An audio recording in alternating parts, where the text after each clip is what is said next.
हर हर महादेव दोस्तों, आज मेरी साइकिल जर्नी का 234वां दिन शुरू हो गया है और इसी के साथ ही मेरी 4 धाम के बाद 12 ज्योतिर्लिंग की यात्रा भी संपूर्ण हो गई है।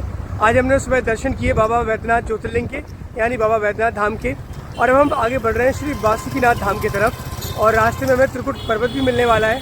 सो आप इस पूरे ब्लॉग को ध्यान से देखिए क्योंकि त्रिकुट पर्वत का बहुत ही ज़्यादा महत्व है हमारी पौराणिक कहानी में, खासकर रामायण काल में।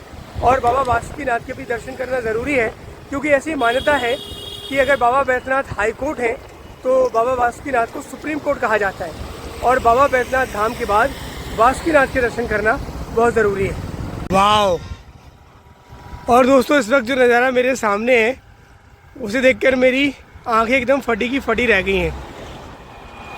इस सामने आ गया, देखिए त्रिकुट पहाड़।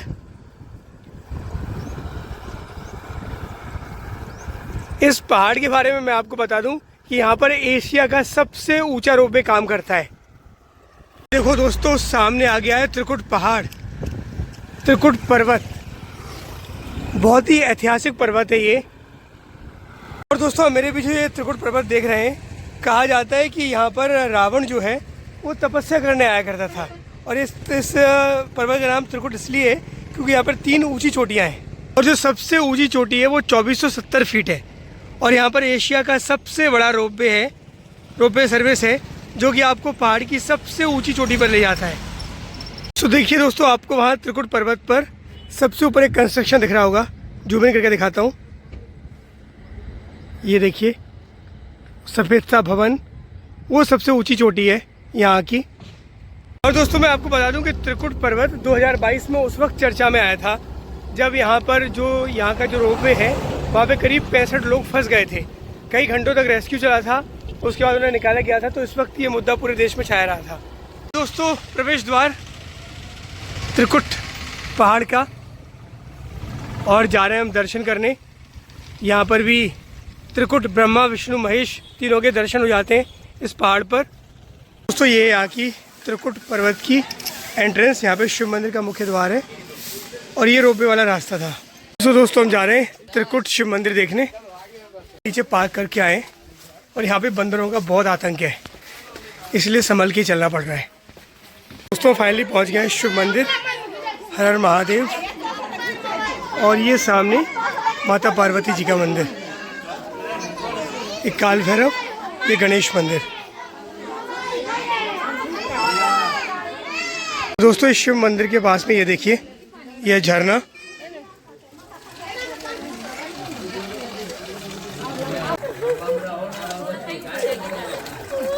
और झरने का पवित्र जल।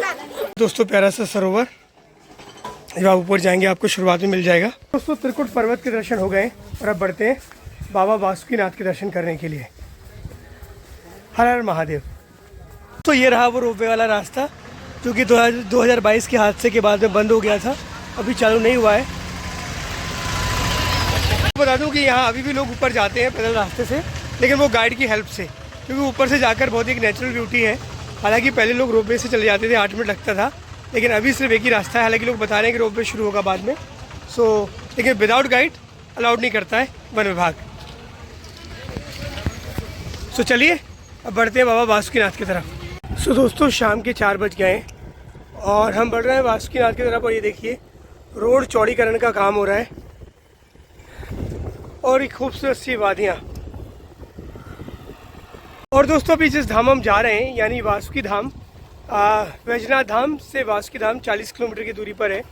और ऐसी मान्यता है, यहाँ के लोग कहते हैं कि वैजनाथ धाम अगर हाई कोर्ट है तो वासुकीनाथ जो है वो सुप्रीम कोर्ट है। यानी अगर आपने बाबा वैजनाथ के दर्शन कर लिए तो आपको दर्शन करने होंगे वासुकीनाथ जी के, और वहीं हम जा रहे हैं। दोस्तों, बज गए हैं शाम के 5 और हम पहुंच गए हैं वासुकीनाथ धाम की पावन भूमि पर। और दोस्तों, दर्शन कर लीजिए बाबा वासुकीनाथ के। ये गर्भगृह की तस्वीर है, उनका श्रृंगार हो रहा है। हम लकी थे कि यहाँ पर हमारे एक पंडित जी से जान पहचान हो गई और उन्होंने हमें गर्भगृह में जाने की यानी फिल्मिंग करने की अनुमति दे दी। तो आप दर्शन कर लीजिए। ये बाबा वासुकीनाथ के दर्शन बाबा वैद्यनाथ धाम की तरह हैं, काफ़ी पावन और बहुत ही पुण्य देने वाले ये दर्शन है। वहीं बाबा बासुकीनाथ के दर्शन करने के बाद ठीक सामने माता पार्वती जी का भी मंदिर है, माँ काली का भी मंदिर है। सो उनके दर्शन कर लीजिए। और यहाँ पर विशेष महत्व है क्योंकि ये जो जगह है वो पश्चिम बंगाल के बिल्कुल करीब है, यानी दुमका ज़िले में है। तो यहाँ पर काली पूजा का महत्व अब धीरे धीरे बढ़ जाता है। और ये फंक्शन है यहाँ पर, चूँकि फंक्शन चल रहा था, यहाँ पर फंक्शन होते रहते हैं, गायक आते रहते हैं, तो यहाँ की शाम बहुत ही शानदार थी। और संगीत को सुनकर एकदम मन जो है वो मंत्रमुग्ध हो गया और काफ़ी अच्छा लगा। और रुकने की जगह भी मंदिर के पीछे एक धर्मशाला है, भागलपुर धर्मशाला, वहाँ पर हो गई। तो वहाँ पर हम बड़े आराम से रुके और उसके बाद फिर हमने यहाँ पर दर्शन किए और भगवान का ये म्यूज़िक सुना, जिसे आप भी सुन रहे हैं, खूब सारे भजन।